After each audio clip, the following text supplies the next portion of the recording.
Otherwise, you will never know what it is.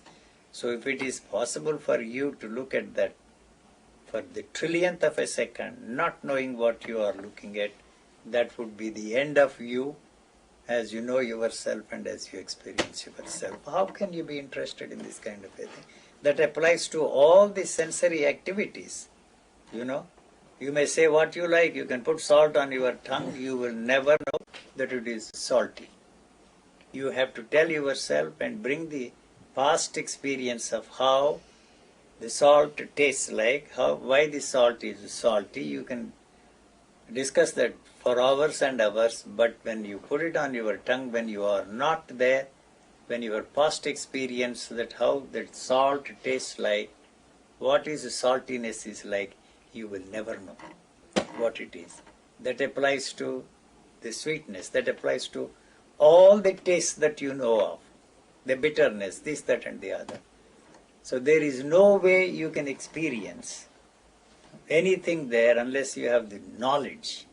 So what you do not know, you cannot experience at all. So what is that experience? Bringing back the past experience, how your knowledge created that kind of an experience for you.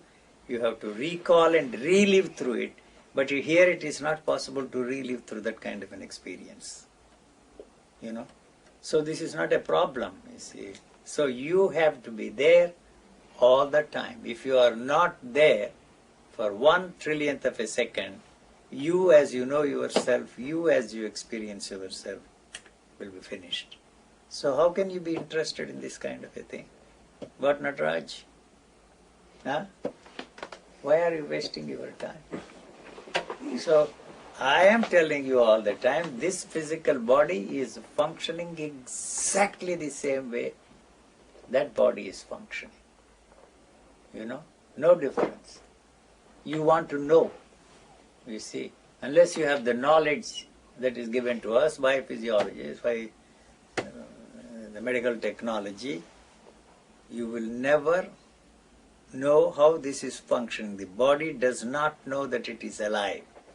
It has no way of experiencing that this is a living body unless you use that knowledge that is given to us by psychologists or medical technology. You have no way of experiencing that this is alive.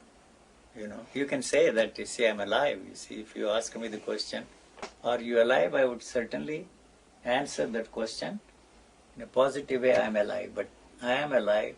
What does it mean? It doesn't mean anything. So I can logically explain, using all the knowledge that is put in there.